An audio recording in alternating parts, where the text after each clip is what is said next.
पाकिस्तानी सेना के हाथ अपने ही लोगों के खून से सने हुए हैं। पीओके की सड़कों पर लाशें बिछी हैं। पीओके के मां और बहनें रो रही हैं। उनके सामने उनके बेटे, शौहर, सबको मार दिया गया। मासूम बच्चों की लाशें बिछा दी गई। पूरा पीओके इस वक्त रो रहा है, गुस्से में उबल रहा है। असीम मुनीर ने डायरेक्ट फायरिंग का ऑर्डर दिया। दरअसल ये पीओके के लोग आपसे मांग क्या रहे थे? ये कोई अपने लिए ताज, तख्त, सत्ता, बल्कि अधिकारों की अपने मांग कर रहे हैं। बीते 45 दिनों से अनशन कर रहे हैं, प्रदर्शन कर रहे हैं, मगर शहबाज शरीफ और असीम मुनीर को इनकी आवाज सुनाई नहीं दी। फिर इन लोगों ने सोचा कि जाकर मुजफ्फराबाद ही सुना दें। भीड़ जब मुजफ्फराबाद की तरफ बढ़ती है तो पाकिस्तानी सेना और पुलिस ने घेर कर इन लोगों पर फायरिंग कर दी। मीडिया और सोशल मीडिया को पूरी तरह से बैन कर दिया। किसी को कोई जानकारी नहीं हो पा रही कि पीओके के अंदर दरअसल क्या हो रहा है, किस तरह कत्लेआम यहां पर मचाया जा रहा है। बच्चे, महिलाएं लापता है। सेना और पुलिस ने अपने लोगों को मौत के घाट उतार दिया। पीओके से जो जानकारी सामने आ रही है वो कलेजा कपा देने वाली है। वीडियो ऐसे हैं कि हम आप उसको देख नहीं सकते। बताया जा रहा है कि 19 लोगों की मौत हुई है, मगर सच इससे कोसों दूर है, क्योंकि सड़कों पर जहां तक देखो सिर्फ खून और लाशें दिख रही हैं, रोते हुए लोग दिख रहे हैं, बिलखती हुई महिलाएं दिख रही हैं। पीओके से जो तस्वीरें और वीडियो सामने आ रहे हैं वो विचलित करने वाले हैं। एक वीडियो में पीओके की सड़कों पर कई युवा प्रदर्शनकारियों की लाशें पड़ी हुई हैं। वहीं एक वीडियो में पाकिस्तानी सेना के जवानों को फायरिंग करते हुए देखा जा रहा है। प्रदर्शनकारियों की तरफ निकाले जा रहे अवामी हुकूक लॉन्ग मार्च पर भयानक फायरिंग हुई। रावलकोट से मुजफ्फराबाद की ओर बढ़ रही इस मार्च पर सीधी फायरिंग और आंसू गैस के गोले दागे गए। ताजा रिपोर्ट के मुताबिक पीओके के बड़े नागरिक नेता और जेएएसी कोर कमेटी के सदस्य और प्रवक्ता उमर नजीर कश्मीरी के भाई उस्मान नजीर की पाकिस्तानी सेना ने गोली मारकर हत्या कर दी। रिपोर्ट के मुताबिक रावलकोट में पाकिस्तानी सेना की कार्रवाई के दौरान वो मारे गए। ऐसा लग रहा है कि असीम मुनीर प्रदर्शनकारियों के शवों की घाटी को पाट देना चाहते हैं। दोस्तों, हालात बहुत ज़्यादा ख़राब हो चुके हैं। रावलाकोट में लाशें ही लाशें हैं, ज़ख्मी ही ज़ख्मी हैं। भाई खुदा रहा हमारा साथ दे, इस वक्त खुदा रहा हमारा साथ दे। मैं अभी अभी अपनी जान बचा के सिर्फ इसलिए आया हूँ, मुझे कोई अपनी जान की परवाह नहीं रही है। इतने भाइयों को शहीद होते देख, इतने आप लोगों से हाथ जोड़ने के लिए आया हूँ। यार कोई हया कर लो। जितनी इंटरनेशनल मीडिया देख रही है, प्लीज़ हमारा साथ दें। हम पूरा मन लोग गए हैं, बेशुमार लाशें, बेशुमार जख्मी। भाई उठा उठा के हमारे कंधे थक गए हैं। एक भाई ने आके अपना ऐसे रुमाल भाई निचोड़ा तो उसके अंदर से जो चीज़ निकली ना, वो कश्मीरियों का लहू था। भाई साहब, कश्मीरियों का लहू था। ये हालात हैं यहाँ पे। खुद अपनी आंखों के सामने लोगों को मरते, शहीद होते देख के मैं आया हूँ। बहुत हालात ख़राब हो चुके हैं, बहुत हालात ख़राब हो चुके हैं। इंटरनेशनल मीडिया को, सारी दुनिया को टैग करें और हम तक पहुंचाएं। यार इस वक्त यहाँ पे एम्बुलेंसेस की तादाद जो है वो कम पड़ गई है, गाड़ियां कम पड़ चुकी हैं। लोग जो है अपने जख्मियों को अपनी मदद आपके तहत, कोई इधर से पकड़ा हुआ, को उधर से, और रोड पे लहू ही लहू है। ये जालिम हमारे टैक्स के पैसों से इन्होंने हमें आज मारा है, आज नहीं मारा। ये काफी अरसे से, कितना टाइम हो गया, 5 जून से लगातार हमें मारते आ रहे हैं। शर्म कर लो, शर्म कर लो, शर्म कर लो, बगैर तो शर्म कर लो। तुम लोगों का हमने क्या खाया है? तुम लोगों ने हमारा खाया है। अगर खाया है, हमारी मेहनत की कमाई खाई है। हमें राक एजेंट बोलते हो, शर्म करो। हमारे टैक्स के पैसों से गोलियां खरीद के हमें मार रहे हो, शर्म करो।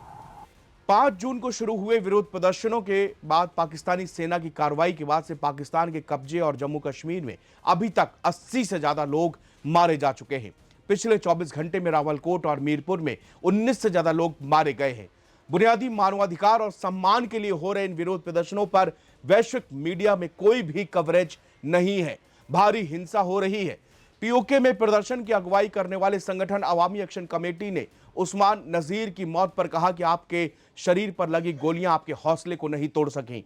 आपने अपने भाई को खोया, अपने साथियों को अपनी आंखों के सामने गिरते देखा, जमीन को अपने ही खून से सना हुआ देखा, फिर भी आपने कभी अपने लोगों का साथ नहीं छोड़ा। हर तकलीफ के बाद आप पहले से ज्यादा मजबूत होकर उभरे। आपकी कुर्बानी, आपकी अटलता, आपका पक्का इरादा और आपका संकल्प हमेशा याद रखा जाएगा। स्थानीय चश्मदीदों, प्रदर्शनकारियों और मीडिया रिपोर्ट्स के मुताबिक पिछले 24 से 48 घंटों में रावलकोट और इसके आसपास के क्षेत्रों में सुरक्षा बलों की कार्रवाई में 14 से 20 लोगों की जान जा चुकी है और दर्जनों लोग गंभीर रूप से घायल हैं। यह ताजा हिंसा ऐसे वक्त पर भड़की है जब पीओजे के में कथित तौर पर विधानसभा चुनाव के पहले चरण का मतदान चल रहा है। इस दौरान कई मतदान केंद्रों पर धांधली के आरोप लगे और मतपेटियों में आग लगाने और हिंसक झड़पों की खबरें भी सामने आई हैं। इन प्रदर्शनों का नेतृत्व जम्मू कश्मीर ज्वाइंट अवामी एक्शन कमेटी यानी कि JAAC कर रही है। सरकार ने 5 जून को प्रस्तावित प्रदर्शन में कुछ दिन पहले ही संगठन में प्रतिबंध लगा दिया। इसके बाद संगठन के कई नेताओं को गिरफ्तार कर लिया गया। कुछ नेता अंडरग्राउंड हो गए, जबकि कुछ अभी भी पुंछ डिवीजन के हेडक्वार्टर रावलकोट में धरना स्थलों पर आंदोलन चला रहे हैं। प्रदर्शनकारियों और सुरक्षा बलों के बीच हुई झड़पों में करीब 40 लोगों की मौत हो चुकी है। कई जगह लगातार धरने और सड़क जाम किए हुए हैं। स्थिति इतनी खराब हो गई है कि वहां पर बैंक लगातार 2 सप्ताह तक बंद रहे। अधिकांश क्षेत्रों में मोबाइल इंटरनेट सेवाएं भी बंद हैं। भारत की सीमा से सटा पुंछ डिवीजन, जहां सबसे ज्यादा विरोध प्रदर्शन हुए, कई सप्ताह तक लगभग पूरी तरह से सील रहा है। इससे वहां आटा और जो अन्य जरूरी सामान है उसकी आपूर्ति भी बुरी तरह से प्रभावित हो गई। दूसरी ओर सरकार और अदालतों का कहना है कि इन सीटों को केवल संविधान संशोधन के जरिए ही हटाया जा सकता है। 45 सदस्यीय विधानसभा के चुनाव मूल रूप से 27 जुलाई को होने थे, लेकिन लगातार तनाव कारण चुनाव 3 चरणों में कराने का फैसला लिया गया। वोटिंग की जो तारीख थी वो 27 जुलाई को मीरपुर डिवीजन, 2 अगस्त को मुजफ्फराबाद डिवीजन और शरणार्थियों के लिए आरक्षित 12 सीटें, 10 अगस्त पुंछ डिवीजन, जहां सबसे अधिक तनाव अभी भी बना हुआ है। पीओके विधानसभा में कुल 45 निर्वाचित सीटें, इसमें 12 सीटें भारतीय प्रशासित जम्मू कश्मीर से पाकिस्तान आकर बसे कश्मीरी शरणार्थियों के लिए आरक्षित है। यही 12 सीटें पूरे विवाद की जड़ है।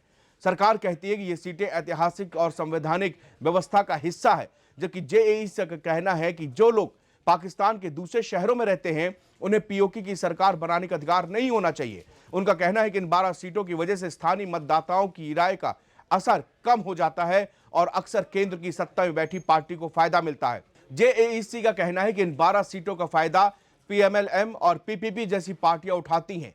चुनावी माहौल के बीच पाकिस्तान के पूर्व प्रधानमंत्री और पाकिस्तानी मुस्लिम लीग नवाज PMLN के प्रमुख नेता नवाज शरीफ ने मुजफ्फराबाद की एक रैली में बड़ा वादा किया।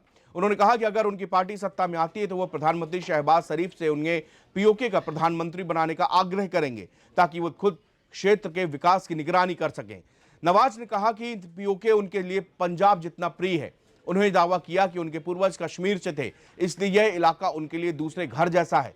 इस चुनाव में PMLN का मुख्य मुकाबला पाकिस्तान पीपुल्स पार्टी यानी कि PPP से माना जा रहा है। दिलचस्प बात यह है कि इस्लामाबाद में दोनों दल केंद्र सरकार में सहयोगी हैं, लेकिन पीओके में वो एक दूसरे के खिलाफ चुनाव लड़ रहे हैं। सबसे हैरत अंगेज वाली बात देखिए कि विश्व की मीडिया आंख मूंद कर बैठी हुई है। सभी वैश्विक संस्थाओं की जुबान सिल चुकी है।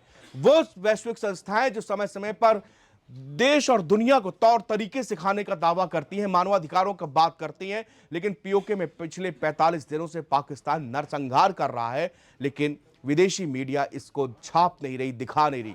जरा से आंदोलन होते हैं तो वो विदेशी मीडिया उसको बढ़ा चढ़ाकर दिखाती है।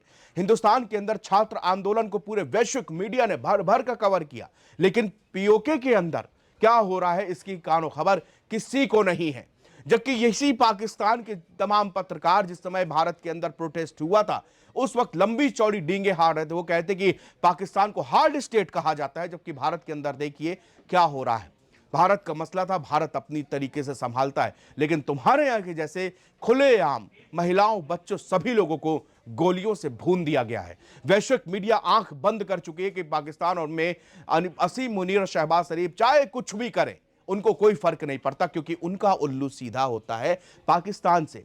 जितने भी उनके गैर कानूनी काम होते हैं वो होते हैं पाकिस्तान से। जितनी भी फंडिंग होती है उनको पता है किस तरीके से की जाती है, और ये इसी कारण वैश्विक मीडिया खामोश है, चुपचाप है, कुछ भी नहीं बोल रही, ना कोई आर्टिकल, ना कोई डिस्कशन, ना कोई ओपिनियन, कुछ भी नहीं। और पाकिस्तान ऑक्युपाइड कश्मीर में इस समय हालात ऐसे हैं कि जो तस्वीरें और वीडियो आ रहे हैं वो आप देख नहीं सकते, विचलित हो जाएंगे। मासूम बच्चे रो रहे हैं, महिलाएं रो रही हैं, लोगों को सरेआम गोलियों से भून दिया गया है। अब इस पर वैश्विक मीडिया क्या कहती है ये इसका इंतजार है। हालांकि उम्मीद यही है कि वो कुछ बोलेंगे नहीं इस मामले पर, क्योंकि इसमें उनको कोई प्रॉफिट नहीं है। पाकिस्तान के अंदर भीषण नरसंहार सेना और पुलिस मिलकर लगातार कर रही है।